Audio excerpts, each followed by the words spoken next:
This is the Living Vertizontal podcast, brought to you by The Church at Riverstone, a fellowship of the Church of the Nazarene in Madera, California. Our episode today moves into Romans 4, looking at verses 1 through 12. In this passage, Paul recounts Abraham's faith to demonstrate the source of righteousness. Together, we discuss our need to be open to the unexpected ways that God is choosing to work. Hi, everybody. I'm Nick. I'm Natasha. I'm Brittany. I'm Derek. And we are the Living Vertizontal podcast, back with you this week as we continue working through Romans together.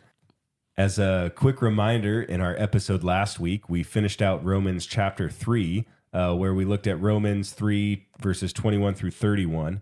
And in this passage, Paul identifies where our righteousness comes from. And as a result of this, we discussed God's radical love, which justifies us as righteous and sets us free from the law. This week, we move on into Romans chapter 4, and we'll be looking specifically at verses 1 through 12.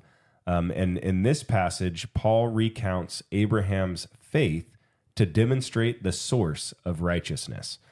So I believe today we have Brittany reading for us. So Brittany, would you read Romans chapter 4, verses 1 through 12? Yes. Romans chapter 4. Abraham was, humanly speaking, the founder of our Jewish nation. What did he discover about being made right with God? If his good deeds had made him acceptable to God, he would have had something to boast about. But that was not God's way. For the scriptures tell us, Abraham believed God, and God counted him as righteous because of his faith. When people work, their wages are not a gift, but something they have earned. But people are counted as righteous not because of their work, but because of their faith in God who forgives sinners. David also spoke of this when he described the happiness of those who are declared righteous without working for it. Oh, what joy for those whose disobedience is forgiven, whose sins are put out of sight. Yes, what joy for those whose record the Lord has cleared of sin. Now, is this blessing only for the Jews, or is also for the uncircumcised Gentiles? Well, we have been saying that Abraham was counted as righteous by God because of his faith. But how did this happen? Was he counted as righteous only after he was circumcised, or was it before he was circumcised?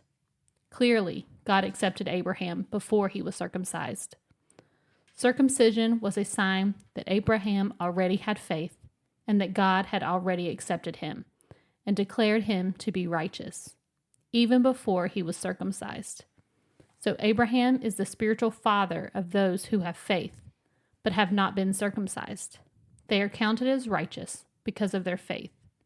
And Abraham is also the spiritual father of those who have been circumcised, because only if they have the same kind of faith Abraham had before he was circumcised. All right. Thank you for reading that for us, Brittany. As we move into a conversation now on this passage, I think there's some important context pieces that are not necessarily, immediately apparent as you read this passage specifically, or really as you read throughout the entirety of the 66 books of the Bible that we have. And so I'm going to go ahead and just give that background, and then we'll see where we go from there. As Paul is working through this conversation, essentially still addressing this division that exists within the church, right? Between the Jews and the Gentiles, this like difference of opinion where the Gentiles say, that they don't have to be circumcised because they're free in Christ, and the Jewish Christians saying, no, this is still part of the deal. You need to do this. Paul here in this passage brings up two kind of big figures in the Jewish faith tradition, two figures that the hearers would immediately latch onto, would hold as kind of critical to who they are. And that is obviously Abraham, and then also David as he brings up one of David's Psalms. And the reason why Abraham is so important for Paul to be addressing with the Jews specifically is there's a number of extra biblical texts, and extra biblical in the sense of from our 66 books of the Bible. They are, however, texts that the Jewish tradition hold up as very important. But numerous extra biblical texts point to Abraham as not just an important figure or a key figure, but the key figure for their faith and for who they are.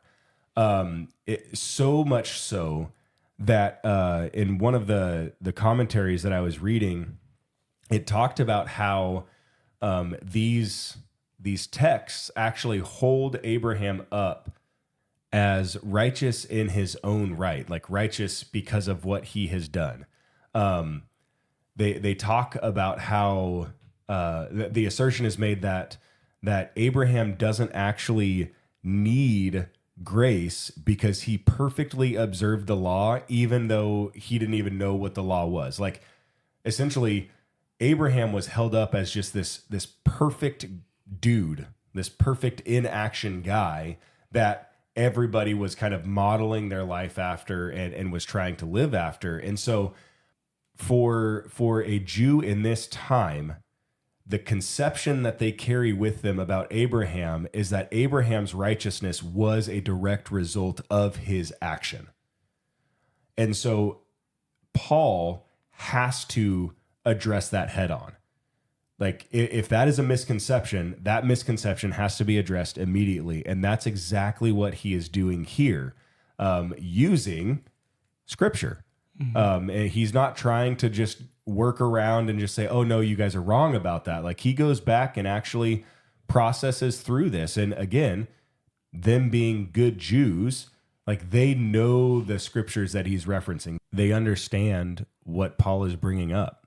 And essentially, it's this idea that contrary to like the belief that you have carried with you, the assessment that Abraham is righteous by action, it's actually his faith, his belief that has resulted in his righteousness. So I find it kind of interesting. I didn't really notice this until I studied in the commentary, but up to this point, I'm not even sure that we mentioned it, but it feels as if they're putting God in a box and saying salvation can only look like this. It can only come through this act of circumcision. And it's as if Paul hasn't communicated it enough to this point. Last week we talked about faith, and now he works in this belief and trust aspect, which are far removed from an action, so to speak. Like, those aren't actions. Those are things that we have to internalize. And so it's a reshaping of what they understand. And I'm sure we're guilty of that in some way, shape, or form. There's something that we feel like, well, God can only work this way because that's how he's worked in my life, or that's how he's worked in your life or someone else's life. And so it feels like that Paul is trying to, again, like, reshape their understanding. I imagine it's very difficult for the Jews because up until, in their not so distant past, things were as if, what they're talking about. Circumcision was a real part of it. Not that the relationship was diminished, but these were part of their understanding. And now Paul is trying to reshape their understanding of what it looks like to be saved, that it's not this, we can't just put it in a box and say it can only be this way and that's it. Yeah, and I think, it's pretty quickly into this passage. I know it's verse 3, but like the first couple verses are kind of ask the question, make an assertion that it couldn't have been by what he had done, because then he could boast before God, and that's just completely ludicrous to think that somebody can boast before God. But it doesn't take long for Paul to show his hand of like exposing this reality that they had been putting God in a box, and it's completely misguided. Because in verse 3, he quotes Genesis 15:6 when he says, Abraham believed God, and it was credited to him as righteousness. And I'm going to go back to Genesis 15:6, really back to Genesis 15. And I think it wouldn't be a bad thing for us to read the preceding verses before 6 to see what Abraham was believing God for. And so Genesis 15:1 says, after this, the word of the Lord came to Abram in a vision. Do not be afraid, Abram. I am your shield, your very great reward. But Abram said, Sovereign Lord, what can you give me since I remain childless, and the one who will inherit my estate is Eliezer of Damascus? And Abram said, You have given me no children, so a servant in my household will be my heir. Then the word of the Lord came to him.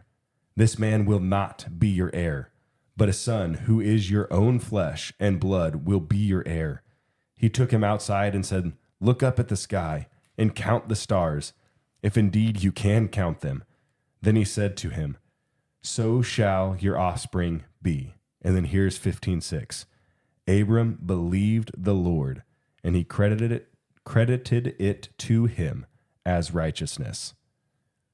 So essentially, like, we have this encounter where Abraham is talking with God, and God promises him, like, you will have this inheritance that you're going to pass on, like this land, all of this stuff that I'm giving you is going to stay in your family. Like, you will have a child. And Abram is like, I don't have a child. I'm old. My wife is old. We're getting older. Like, this is just not going to happen. And yet, like, at least that would be the thought that I would think he would have. And yet, as we read this encounter, as we read about this encounter, like, God makes this promise, and Abram believes him. He doesn't argue with him. He doesn't doubt him. He believes him. And this is critical to the argument that Paul is making. And as you go further, like, Paul begins to talk about, like, the difference between circumcision and, like, the realization of circumcision and or this promise. And the reality is this promise that Abraham believes God for happens in chapter 15. And it's not until chapter 17 that we actually get the sign of circumcision, the agreement, the covenant, like, sign of circumcision. And so, and that, even though it's 2 chapters later, is a couple years later. And yet, before that happens, years before the sign of circumcision comes, it's already been stated that Abraham's belief is credited to him as righteousness.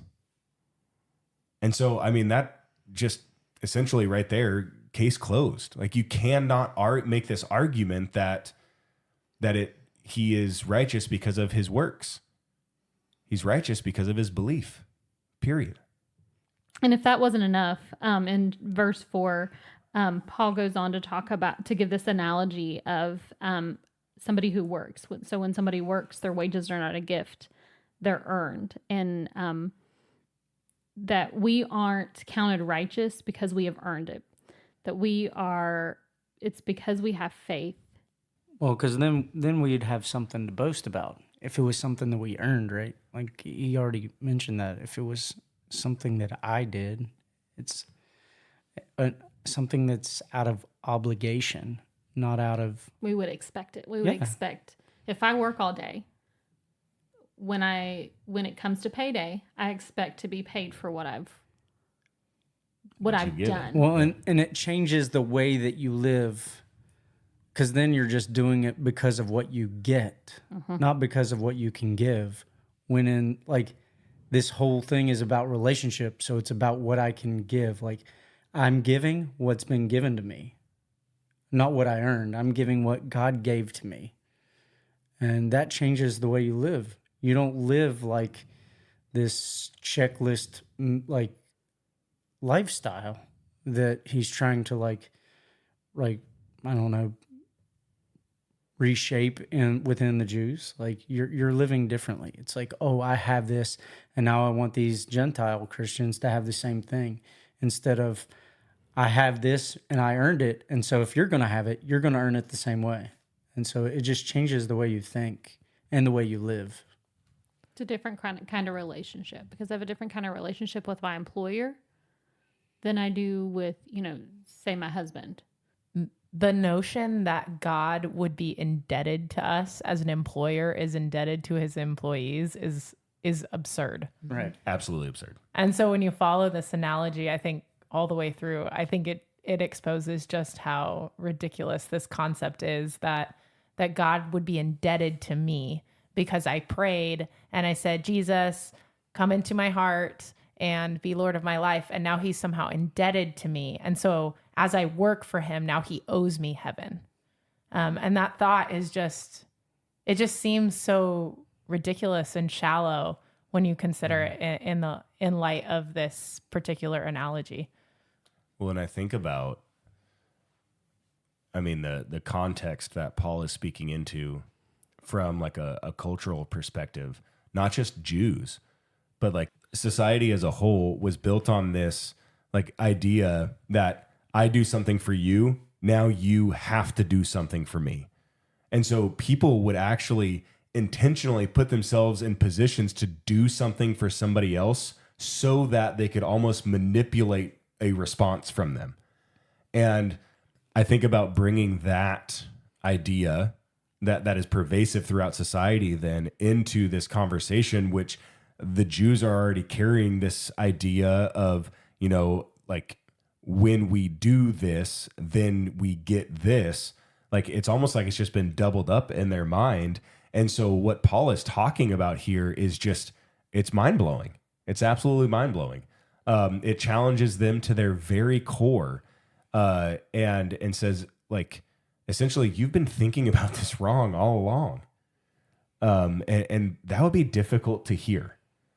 And yet, like you were saying, Natasha, like I feel like we have yet found ourselves back in this place where we carry with us this expectation that, like, as long as I do this, then I am owed heaven. Like you were saying, it's almost like we have lost sight of the relationship again, or maybe we never really had a firm understanding of it in the first place, but we've lost sight of the relationship and we have exchanged it for something that is easier for us to grasp, something that's easier for us to conceive of, and something that is more seemingly beneficial for me as an individual. Well, and I think this is why Paul takes all the time he does at the end of chapter 2 to expose how the Jews have fallen short of living up to this list of requirements. Yeah. And so then coming into this, he's already called out this reality that you guys couldn't be righteous by works anyhow. So sure. It's not going to work out for you anyway. So this is good news for you. Right. And so perhaps that's why he spent so much time really dwelling on what seems like really, I don't know, could be perceived as quite an attack on the Jews, but really it's necessary to set the stage for this argument that, look, there's a better way because this doesn't work, because we've seen it not work throughout our history. Since Paul is speaking to his people, right? Throughout our history, we have failed. And because we continue to fail, we need another option. And it can't be done by works. That's not an option. Well, and like Paul goes on and he talks about David and the joy from that forgiveness and from that belief. And it makes me think about, like, when I get paid on payday, I'm happy. Like I've done. Me too. Yeah, the whole family is. We get to eat again. I've done my job. I've worked my hours. I'm getting paid what I've earned, and I'm happy. But when somebody gives me a gift, that's a different kind of like, that is joy. That is, you know, unexpected, receiving something unexpectedly. And so every 2 weeks I get paid, and it's kind of like, okay, I'm doing my job, I'm getting my paycheck, but my birthday comes but once a year. And so once a year, there's joy when, you know, I get somebody thinks of me to give me a card or a gift or something like that. And that's joy. Like, oh, like it makes me feel special. And I think that's kind of what David describes in verses 7 and 8. That's taken from Psalms 32. That joy of that unexpected, unearned joy. As you were saying that, I like a specific example in my life came to mind, where, and it has to do with paychecks and whatnot. But so, like when I receive my paycheck every month, if it doesn't come when it's supposed to, like I'm like, what's going on? Like, where is what is owed me? So there's like that conversation that Paul already addresses, like, okay, like this is not what it's supposed to be. But there's been a couple of times in life where, not even associated with a birthday, like it was just completely out of the blue, completely unexpected. I get like a Venmo notification that there was a substantial amount of money just sent to me. At least for me, it was substantial. And I remember in that moment, like we were standing in a parking lot, walking like away from the car, going into a hotel room. I think it was for one of my graduations one time. We were just walking into a hotel room, and we had just been having a conversation about, man, I'm not sure how things are going to work this next month, but we'll figure it out. And then all of a sudden I get this notification, and I am just overwhelmed with appreciation, with gratitude, with like thoughts of, man, I don't deserve that. Like just so much just flowing over me. And the thing is, like in each instance, it's money that was coming. And so you would think that it shouldn't like change. My reaction shouldn't change. But the reality is when I receive something in expectation, well, then it better be there. But when I receive something that's completely out of the blue, that I don't deserve, that I didn't earn, it's a different thing altogether. And I remember, like, it doesn't put me in this place where it's like, oh, now I owe that person. It put me in this place where it was like, I so appreciate and love this person.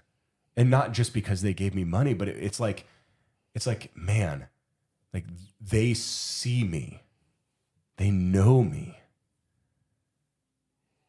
And it's just different. And yeah, this is exactly what Paul is drawing out here. I can't imagine the joy that God has when we accept this gift. But not only that, I can't imagine the joy that he gets when we share this gift. And I mean, I know that's part of what Paul wants to address within this body of people of sharing this gift, that this gift is for all. But I can't imagine, like, he gave this gift not for us to have by ourselves, not for just us to enjoy. Like, there are gifts that we get that we are so glad to share. Like, and so, yeah, I can't imagine the joy that God gets, because when I get a gift and I'm really excited about it, like I want like other people around me to be excited about it, not to come across as like, you know, boasting about this gift I got, but man, like you want people to be excited with you. And in this instance, it feels like a body of people who got a gift and wanted to keep it to themselves. And obviously that's not what God desires, because he freely gave it. And so his desire would be that we do the same. But it just made me think of the joy that he must feel when we take this gift that he's given and we disperse it. So, and then Paul goes on in the last few verses of this passage to really set clearly what his conclusion is on this whole issue of circumcision. So if there's been any doubt in your mind before, is Paul on the side of the Gentiles over this whole circumcision thing, or is he leaning towards the Jews' belief that they must be circumcised? He really clearly states this here in verse 10, where he says, under what circumstances was it credited? Was it after he was circumcised or before? It was not after, but before. And so Paul is really, really clearly saying that Abraham was made righteous before he was circumcised. He was seen as righteous before his circumcision. And as you pointed out earlier, Nick, is years before his circumcision. And so circumcision could not possibly have deemed him righteous because, well, he was made righteous before that point. Right.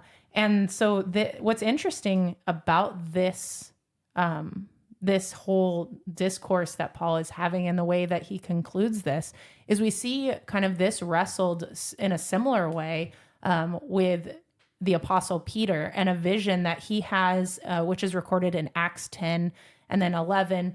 And basically he has this vision where there's a whole sheet that comes down and there's all sorts of animals on it and they're unclean animals. And basically he's told to eat.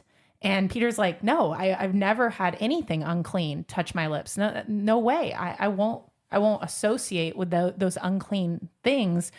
And then this voice speaks to him and says, get up, Peter, eat them. Don't call anything impure that God has made clean.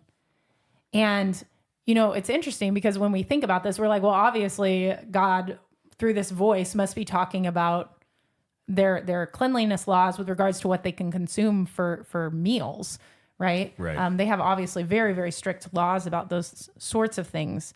However, Peter's conclusion from this has nothing to do with that. In fact, it actually has to do with this experience that he has with these Gentile Christians who he gets to see firsthand have received the Holy Spirit and are actually behaving with the fruits of the Spirit. And so he says, how could I judge these Gentile Christians to be unclean? They must be a part of us. These uncircumcised Gentile Christians, they are a part of this family of God. They're among the adopted. And this kind of occurs, this instance in Acts is about 20 years prior to Paul writing this letter to the church at Rome. And so it's fascinating that Paul doesn't, I guess, rely on this vision that Peter has. I would imagine that this probably got out. I mean, this is kind of a big deal. It's pretty groundbreaking, as Paul's conclusion that the Gentile Christians don't need to be circumcised.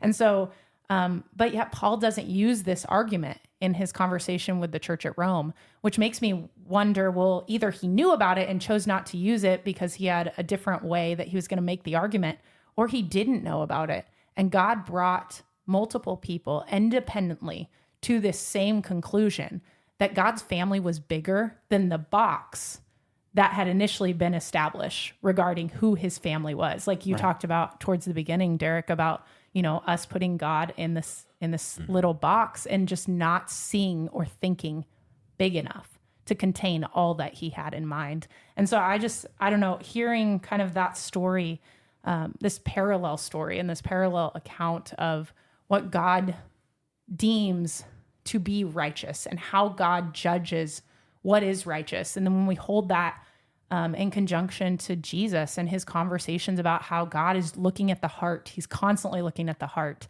I feel like this all just kind of comes together in this really, really powerful story of there's nothing we can do to make ourselves righteous. If not for God's grace, if not for his gift, if not for his willingness to lead and walk with us and be in relationship with us, we have no chance.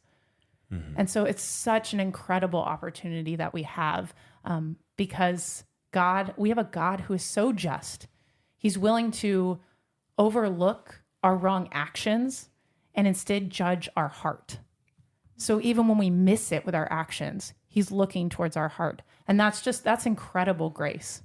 That's that kind of grace that you're talking about, Nick, about this surprise gift, this unexpected thing that we don't deserve. And that's just so incredible and so amazing. And it's just one of the really, really amazing things that we can love about God.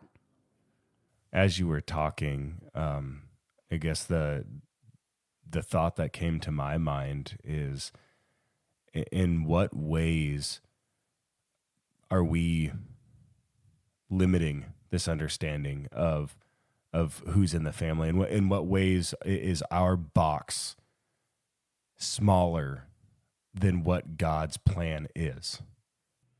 We don't allow God to move in different ways. We only limit him to moving in the way that we've seen. So when we see God move in a different way and it looks foreign to us, we automatically assume it can't be God because he can only do this because he did it this way for me or this way for someone else. And so maybe this week we need to hear Paul's message to the Jews, challenging them to open their mind up to how God is working and how God is moving. And we need to hear the same challenge. Maybe we need to open up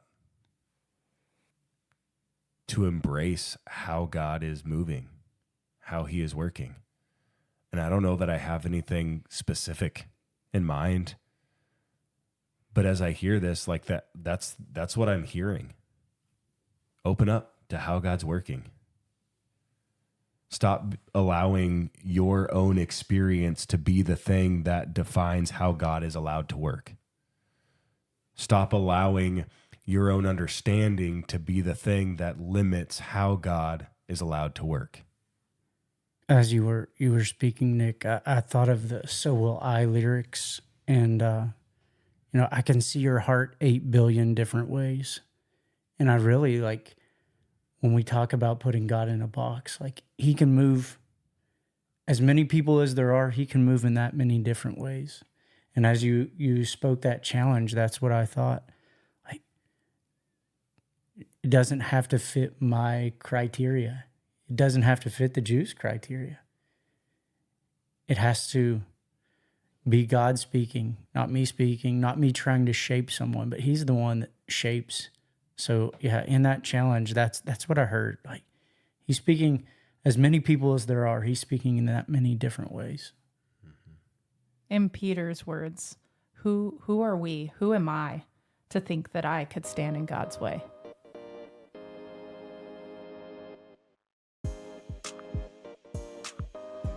As you journey with us, we recommend purchasing Midweek Meditations, A Journey Through Romans, which is available for purchase on Amazon.